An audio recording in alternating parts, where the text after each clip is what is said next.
AV in your ears, that's Ambush Van, giving you this audio visual down the most interesting street in the world. With my boy Steve, Fascination Street, you already know. Let's get it. When you whip in the Fascination Street, what do you... Hey, what's good? My name is D. Elliott Woods, and you're listening to Fascination Street, the greatest podcast in the universe, hosted by the one and only Steve Owens.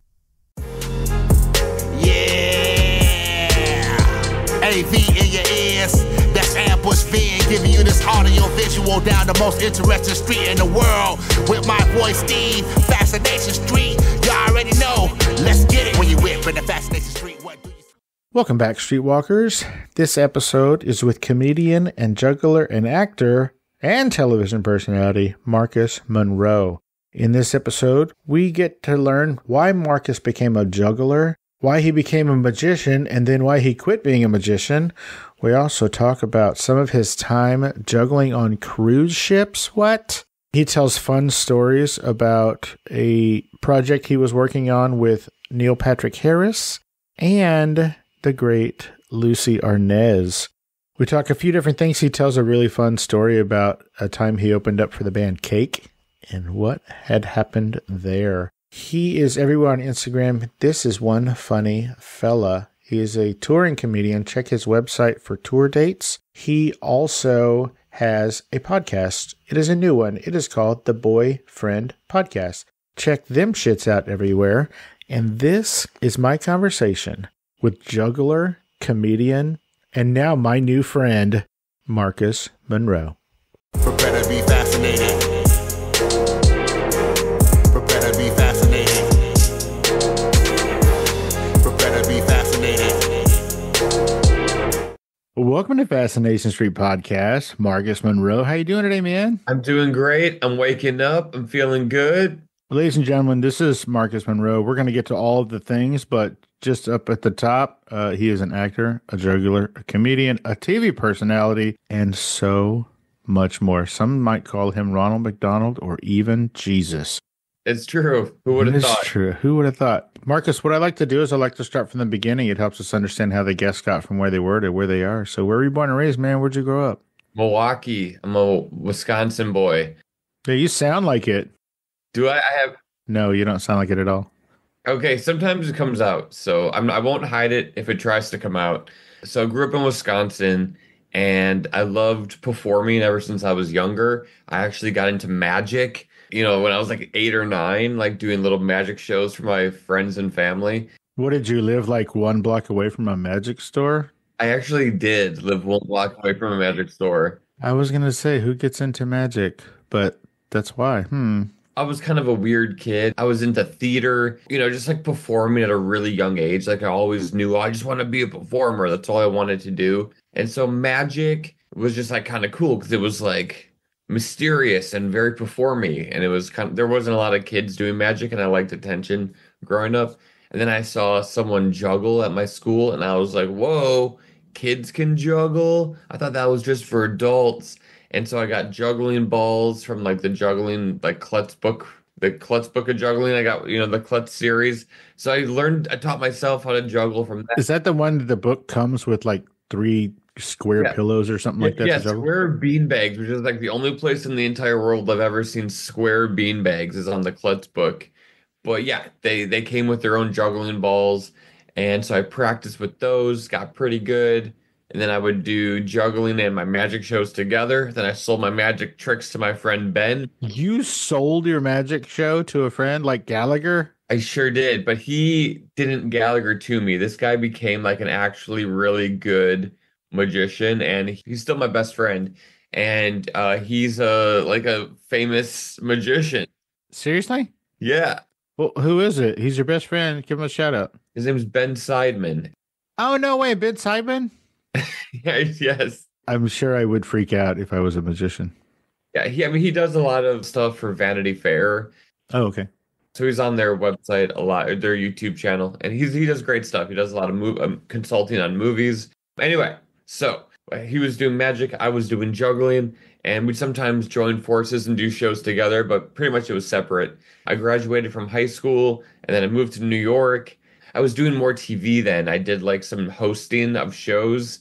I did this show called Mad Science, which was like a kids science show on Discovery Kids. And then I did Switched on ABC Family, but that was actually I did Switch first, then Mad Science. Wait, is Switched not Switched at Birth? Is that a different show? Yeah, yeah, it's a different show. So Switched, Okay. it was like the most popular show on ABC Family. It was where two teens who had completely different lives switched lives. So like I lived with a family in California, and this girl from California came to Wisconsin to learn how to become a professional juggler, and I learned how to become a race car driver. This was a reality show? It's a reality show. Oh, because I was sitting here going, oh, but he's acting like he's a race car. No, you'd like Switch. It's like a what? Okay, that sounds cool as shit.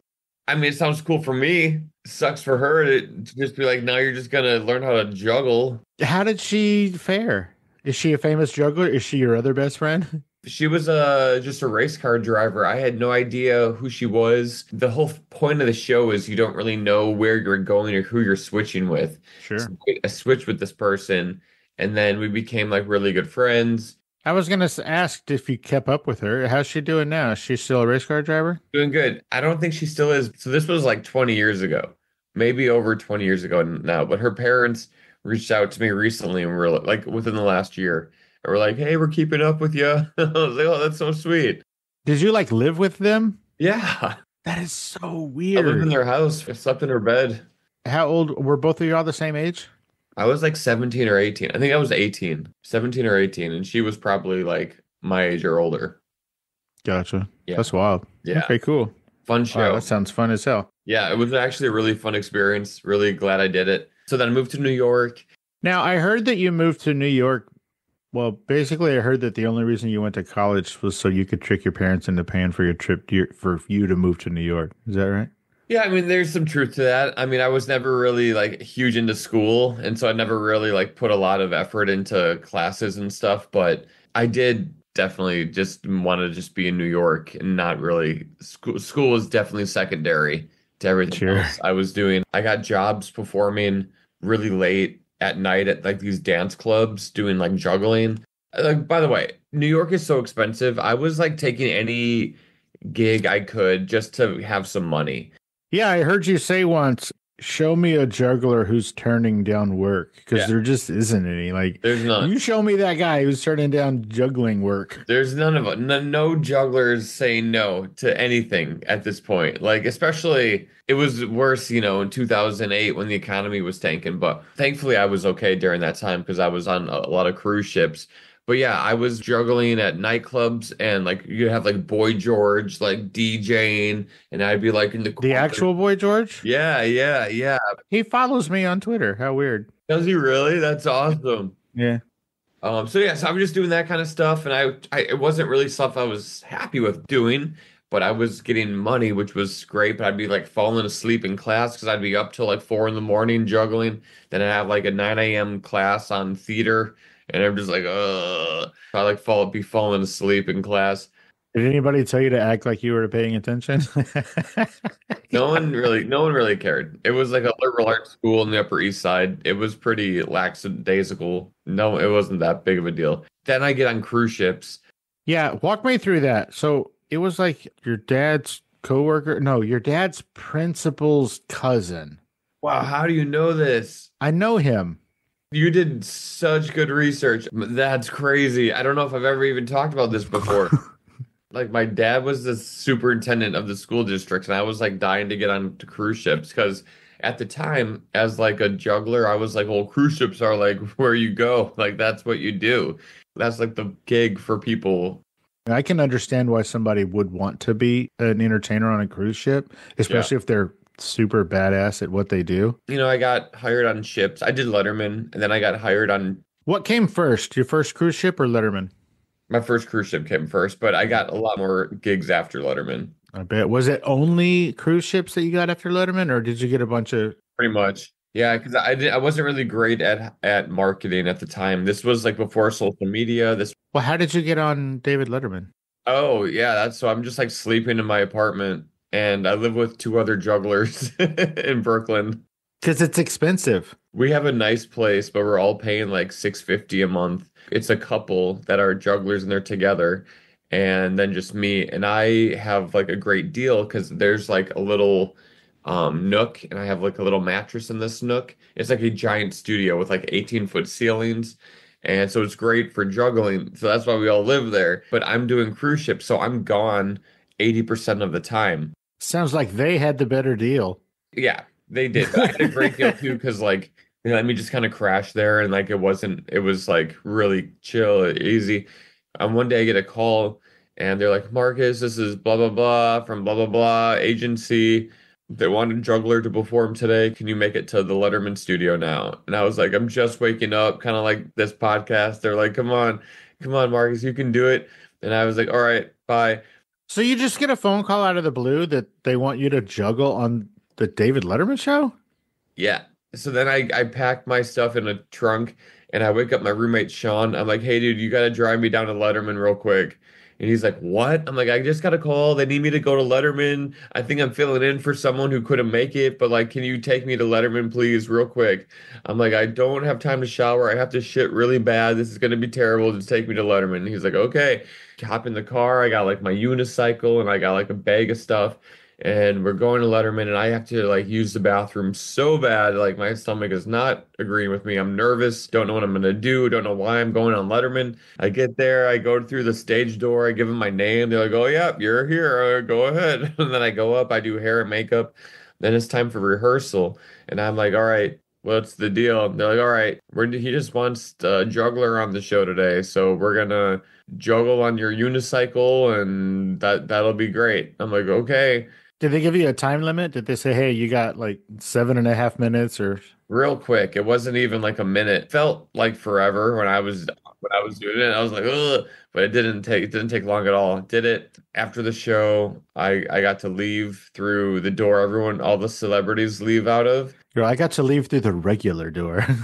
And it was very humbling because, I was very excited just to perform on any national TV, let alone Letterman, right? When I got out to leave, people were like, "Oh, who is it? Who is it? Oh, it's just the juggler."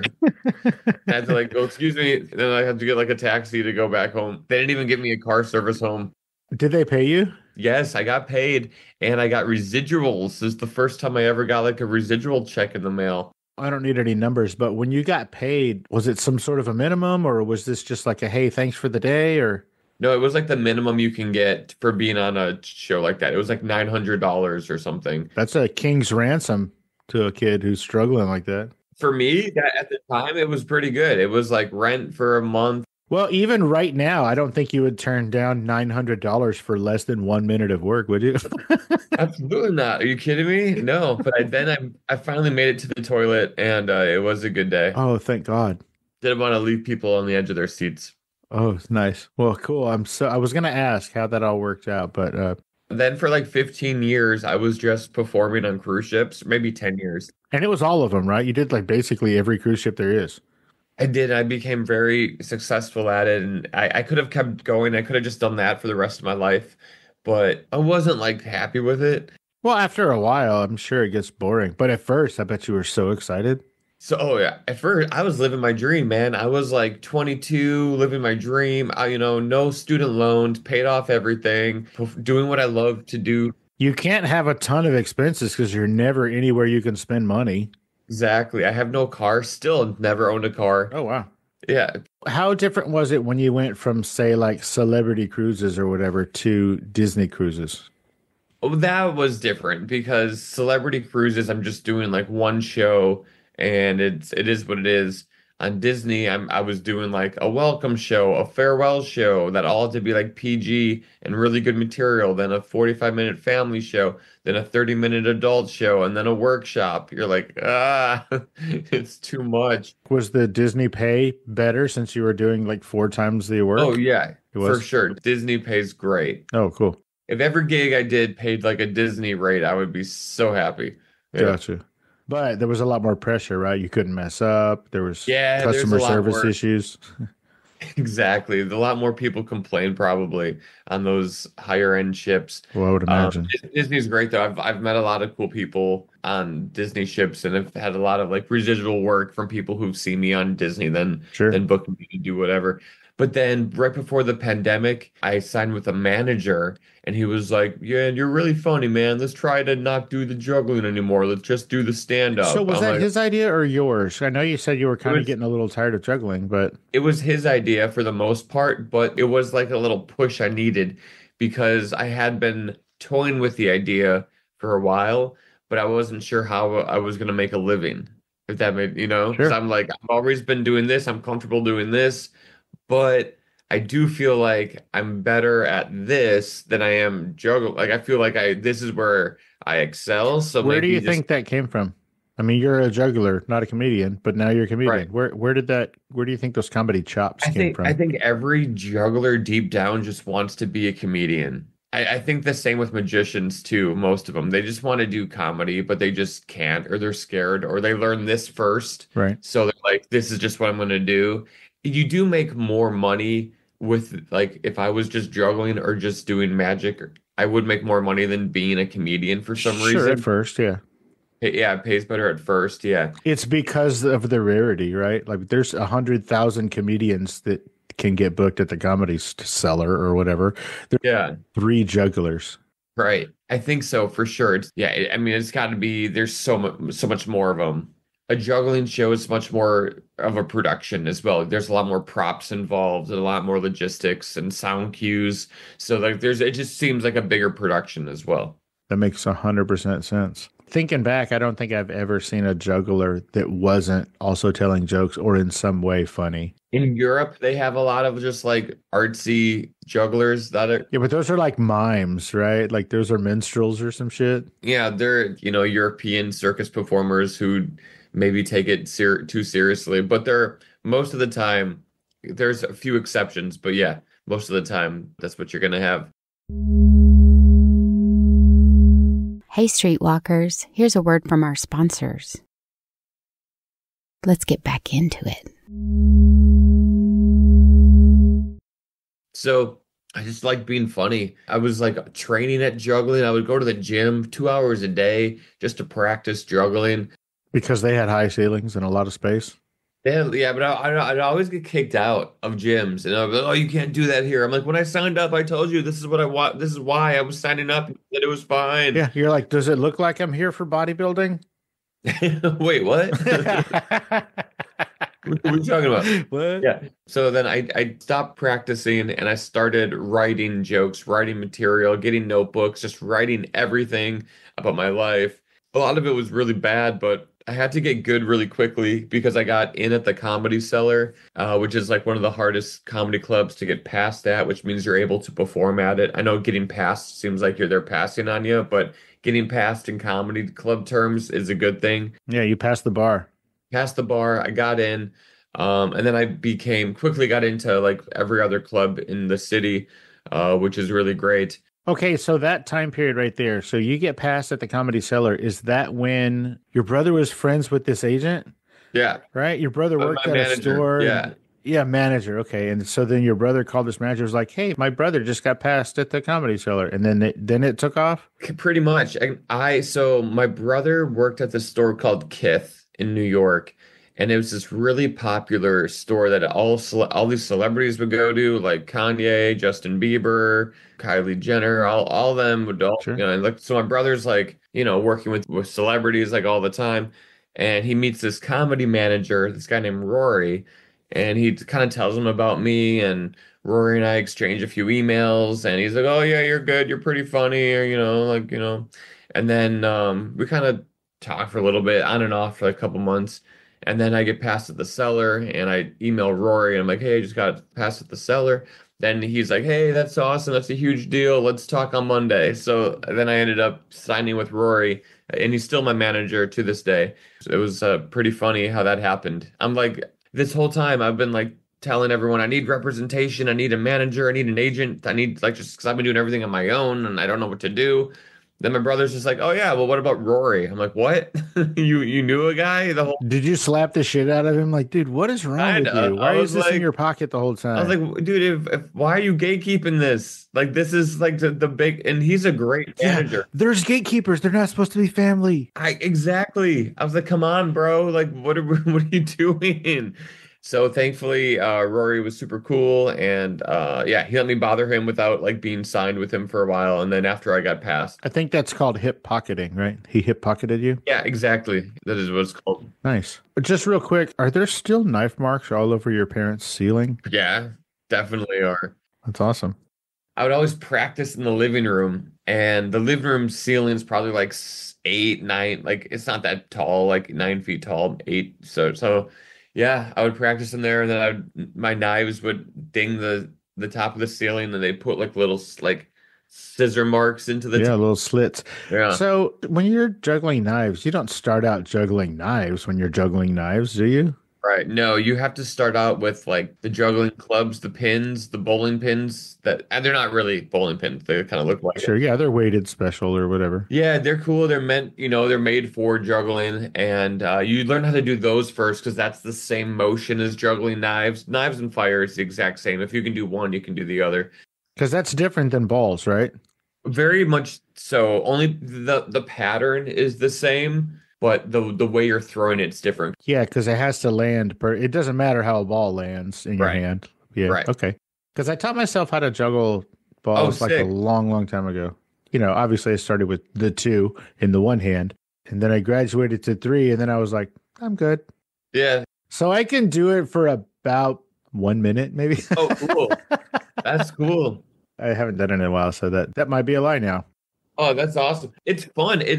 I found it to be very therapeutic. I always listen to music when I'm practicing. I always did. So I either had like a boombox or headphones, and I just like kind of zen out and just kind of vibe out. Yeah, it's meditative. Yeah, for sure. Yeah, and when I'm in a bad mood and like practicing juggling really helps, even though like it's so funny to think of a juggler in a bad mood, just like "Argh."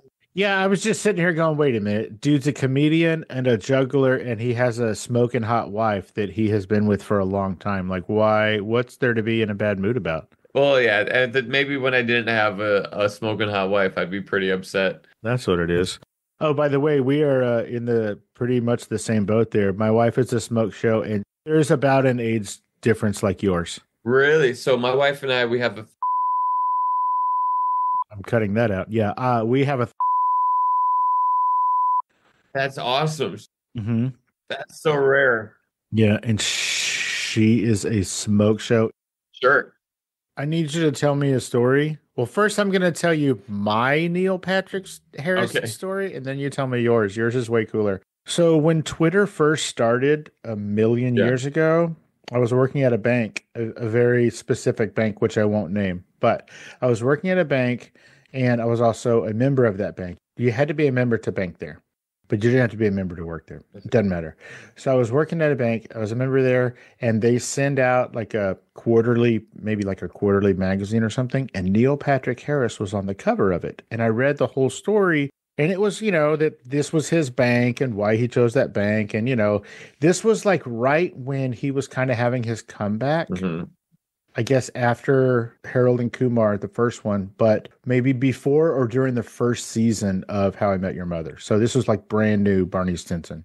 So I was like, oh, cool. Twitter is the new equalizer, right? So I reached out to him on Twitter. This is so stupid. I've learned a lot since then, everybody listening.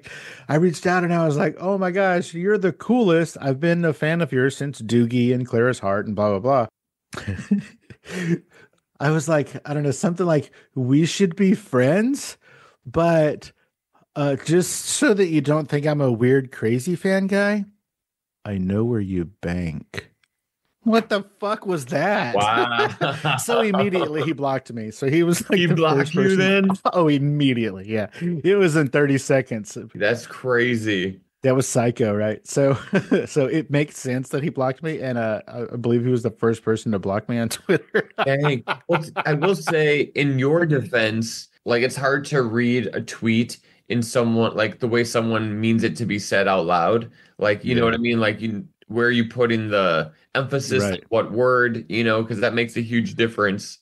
I know where you bank. I know where you bank. I know where Sure, you bank. like, I know where you bank. Like, what are you doing, dude? Yeah, Like, weird, what? weird, odd. Yeah, so that's my weird, creepy Neil Patrick Harris story. Tell me yours, which is much better, but has a sort of a heartbreaking end. Hit it. Okay, so I was working on like a one-man show, like an off-Broadway one-man show with Lucy Arnaz, Lucille Ball's daughter. Marcus Monroe. What? Yes, that was the show. Or That was what? like, What? Where's the emphasis on what? what? Okay. All right, cool. Yeah, what? It was like 2009, 2010.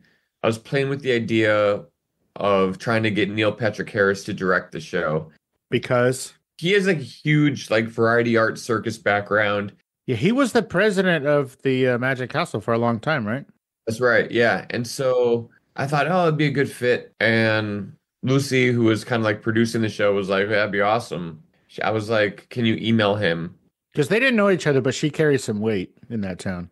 Yeah. So then I like made up this plan, which was like before Lucy emailed him, I saw that he was going to be guest hosting for Regis and Kelly. I got up really early and I typed out a letter and I had a DVD of my juggling show on it. And I waited and his car pulled up at like 7 in the morning and no one else was there. No one else was like trying to get photos with him or anything.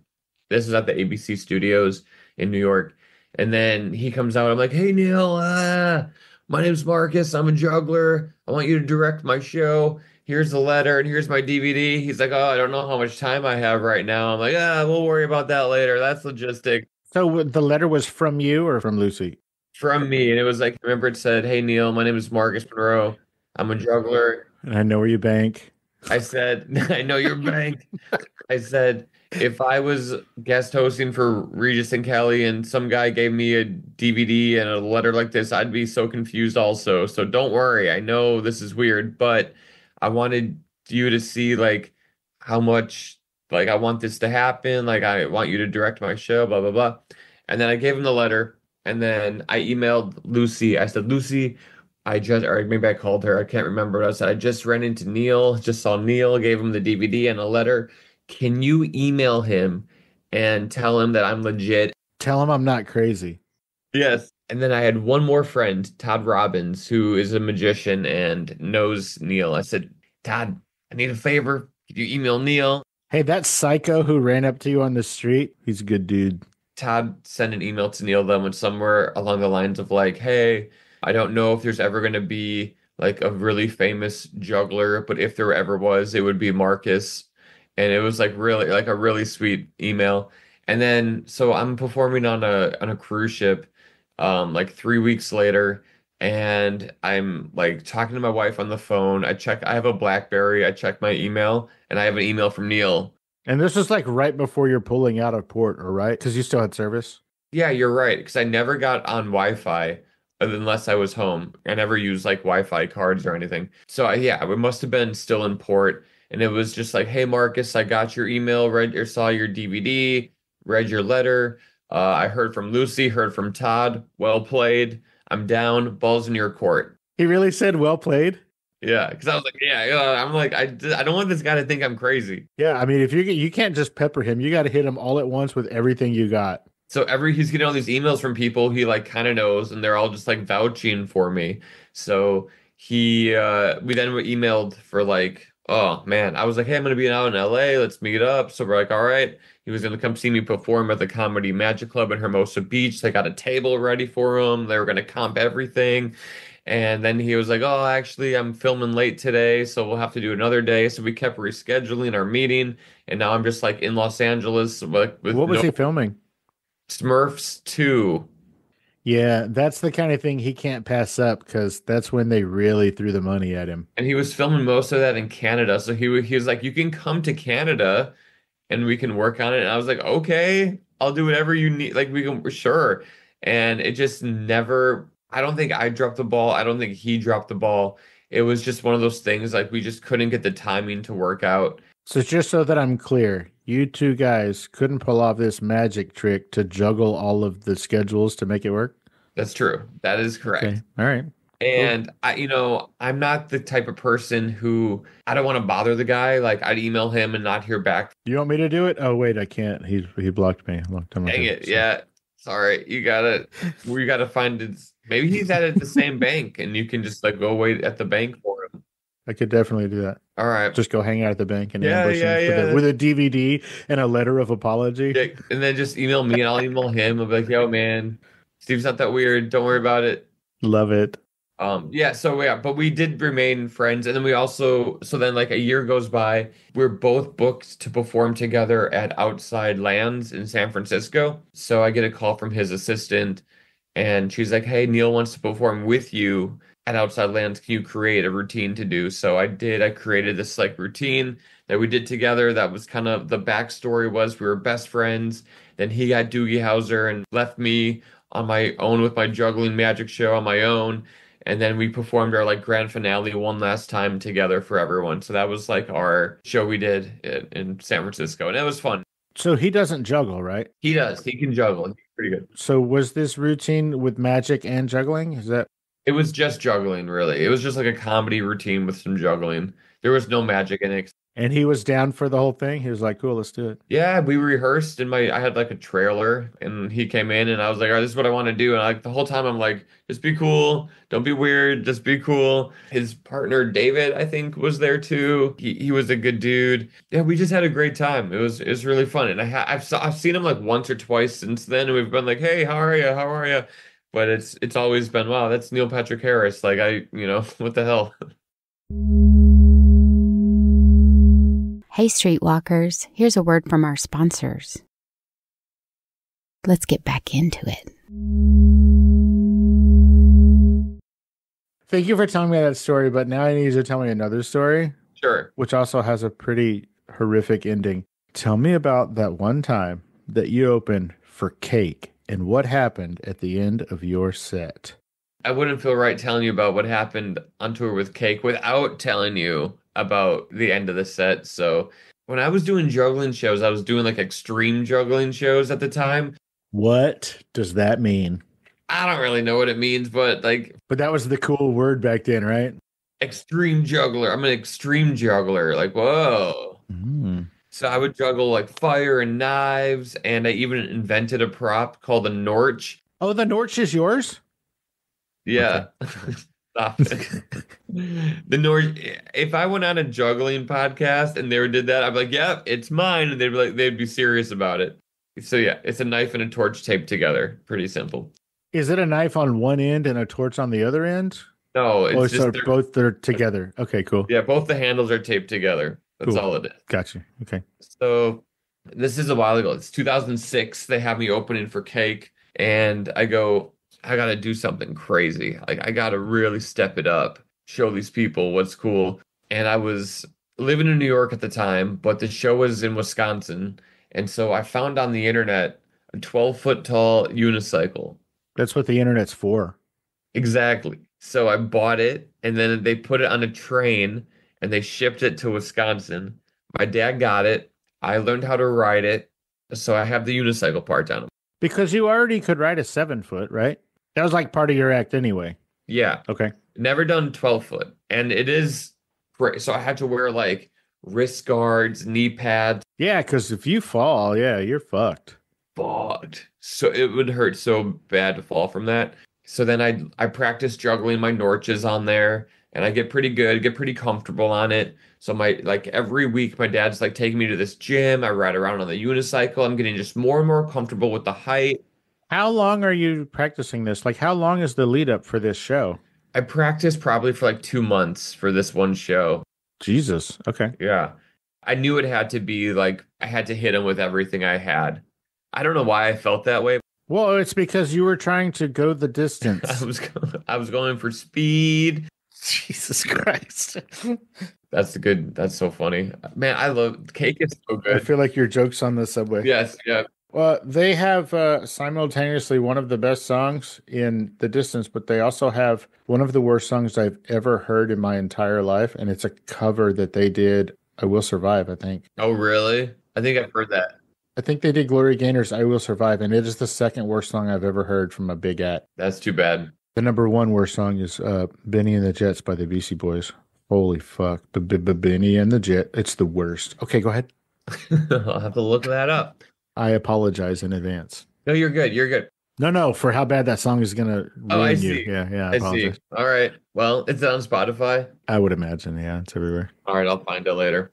So, it's the morning of the show, and I load into tech, the extreme juggling act I'm about to do, where I'm going to not only ride a 12-foot tall unicycle on a stage with all these musical instruments already on it, with cords and wires and rugs, but I'm going to juggle Norches while I'm doing it, 3 Norches all on fire with knives. And if that's not enough, I'm also going to wear a helmet, not for safety, but I'm going to tape fireworks to it. And those are going to go off right in my face while I'm juggling on this unicycle with these lights. I'm up 12 feet tall. My head's at 15 feet. What could go wrong? So during rehearsal, I don't light anything on fire. I don't tell them about the helmet. I'm just kind of like lackadaisical about it. I remember I got on the unicycle and I got on a different way and I kind of fell down and I kind of got the wind knocked out of me. The booker was there, this guy Matt, and I wanted to make sure he knew I was okay. Like nothing was gonna like I'm fine, I'm fine. I just want to try something and it didn't work. I'm okay. So then I got up and I rode the unicycle like how I would during the show, and I got back to the ladder, shimmied down. Perfect. That's what I was gonna do in the show. And so the showtime comes around. I'm doing like 3 or 4 segments before this big unicycle trick. Then it's time for the unicycle thing. Like the other segments didn't go great. Like they're kind of like annoyed with me at this point. The audience just wants to see cake. They're having all this filler with all these radio guys because it's like a New Year's Eve show. The Rock radio stations playing games with the audience that the audience doesn't care about. Everyone's drinking. It's New Year's. They're getting rowdy. So then I come back on and they're like, oh, not this guy again. But the guys go, wait. You've seen the knives, you've seen the fire, but you haven't seen them together. That is until tonight, the Norch. Then I go, most unicyclists will ride this unicycle, but not me. I'm going to ride a 12-foot tall unicycle. And then I go with fireworks taped to my head. And now at this part, everyone's like, go on. So then I climb up this ladder and my dad is there and he's helping me like light the Norches. We're using like matches for some reason and there's like a draft up there so they keep getting blown out when we try to light the matches. We finally get like 6 of them all at once and they like whir, they explode like how matches do. And I light my Norches, I light my firework, and then I say bye to my dad and I start juggling. And all of a sudden, the helmet just like explodes. The audience is like, "Oh my God!" Everyone's standing up and going crazy. And I'm just like, "Oh, they're liking this. This is good. This is good. This is good." And I look at the crowd. I'm just like, "Yeah." And then I see the ladder, and I'm supposed to go back to the ladder to shimmy down to take my bow like I did in practice. But I'm like, no. Full of adrenaline. I had so much adrenaline. I was like, I can't just leave. Like, I can't just like be weird now. They're loving this. So I decided to jump off the unicycle, which is something I never did before. Would never suggest to do and would never do again because as soon as I landed on the stage, I broke both my feet. I fractured them pretty good. It was bad. But I didn't know I had done that. So I fell down. Because adrenaline. So much adrenaline. I got up. I'm dancing around. I'm probably crunching up more of my bones together. Like it's not good.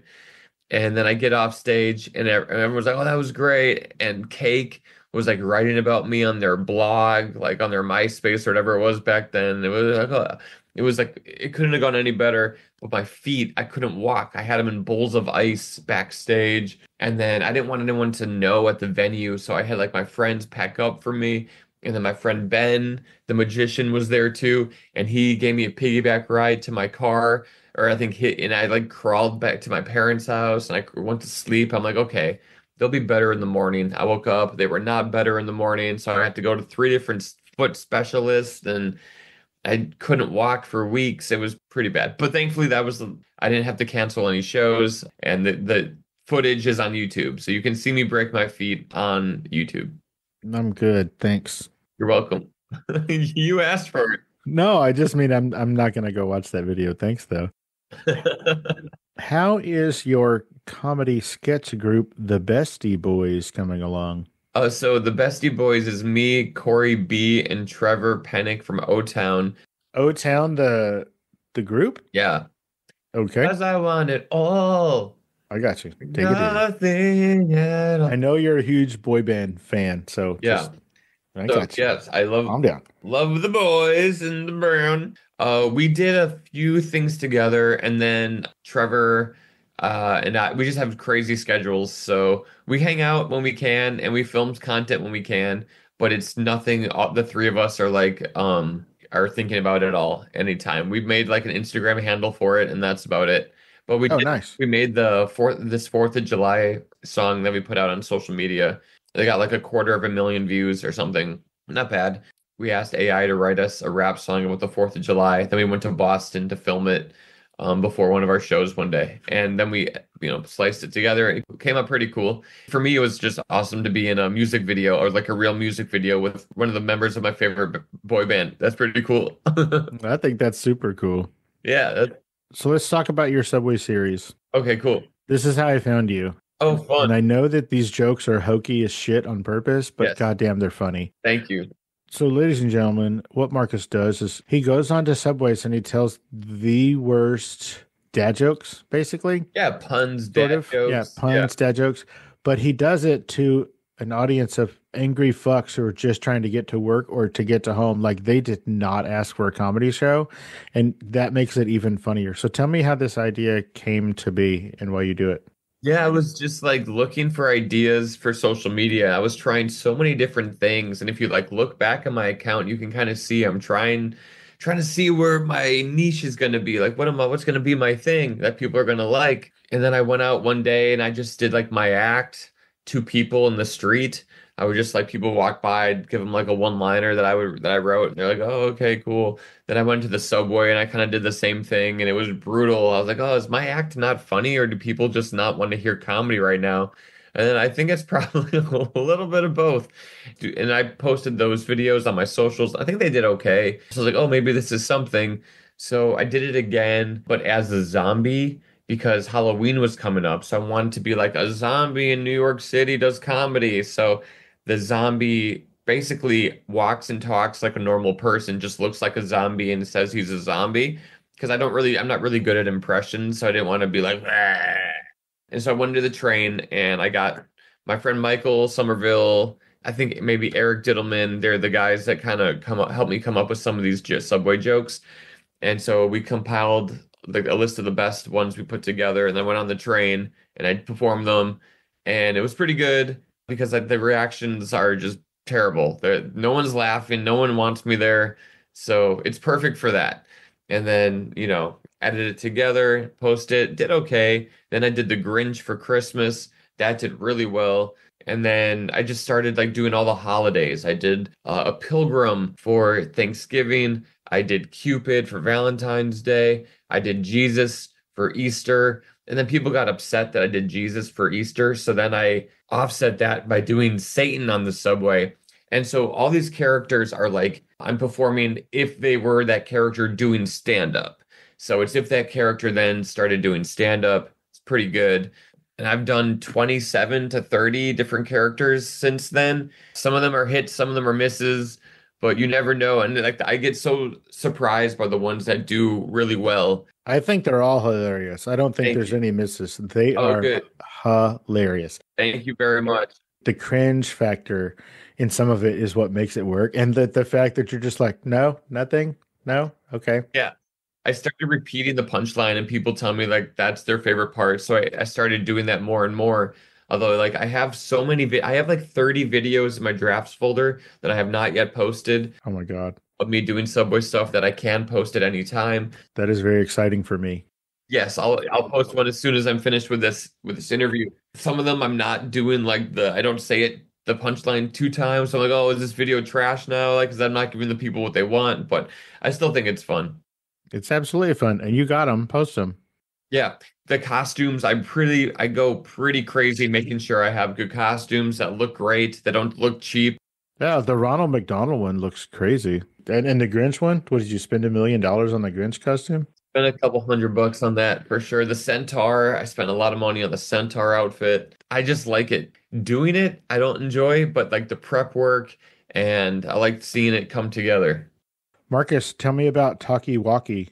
Okay, so Talkie-Walkie was my old podcast where I walked and talked with people around New York City or whatever town I was in with a GoPro, and we just kind of chat about career, life, our surroundings. It was always really fun because it wasn't in the studio. It was like out in the wild in New York, in the city, dodging cars and people. And You had Jiggy on there, right? I had Jiggy on there, yeah. Okay, you should get Jiggy. Are you still friendly with Jiggy? Yeah, of course, yeah. Get Jiggy to get you on the Impractical Jokers because he's like best friends with Q.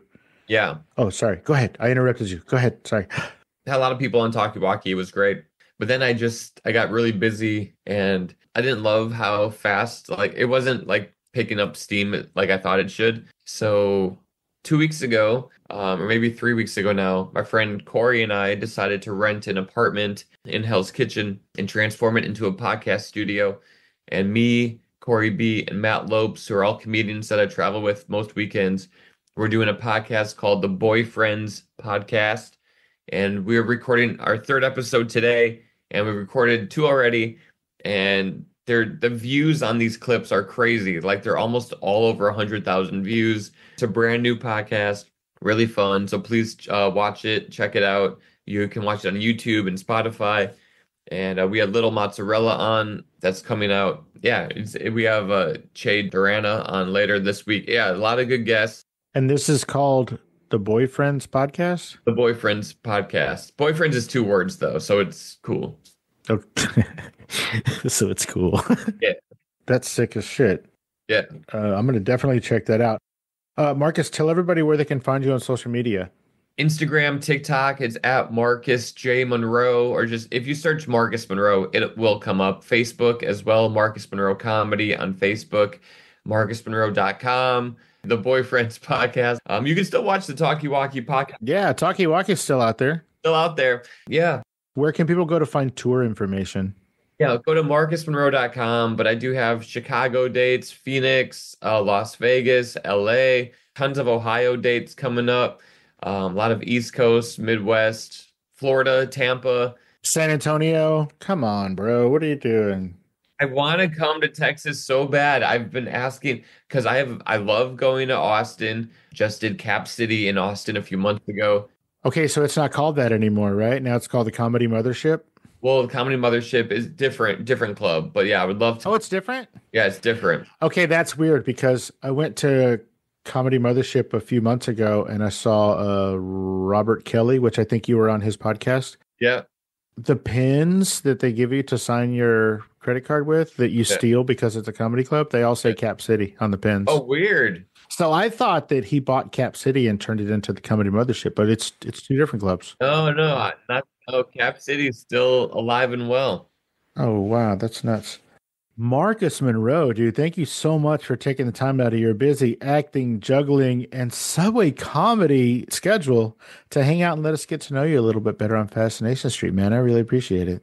My pleasure, man. Thanks for having me, Steve. This was so fun. I'm awake now. It was 100% my pleasure, and you have a great rest of your week. Thank you, man. Appreciate it. All right, take it easy, buddy. Beautiful. Thanks, man. Thanks for having me. Glad this worked out. Thanks for being flexible with the timing. Oh, absolutely. Whatever it takes, dude. You're the man. Thank you for your time. Thanks, dude. My pleasure. You too, dude. You rock. Bye, buddy. Have a good one.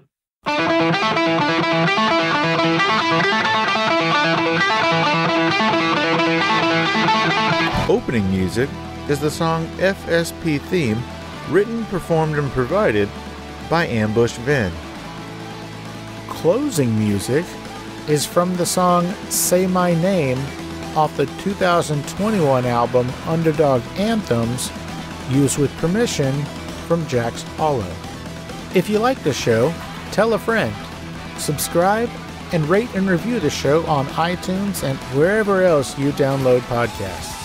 Don't forget to subscribe to my YouTube channel. All the episodes are available there as well. Check me out on Vero at Fascination Street Pod and TikTok at Fascination Street Pod. And again, thanks for listening.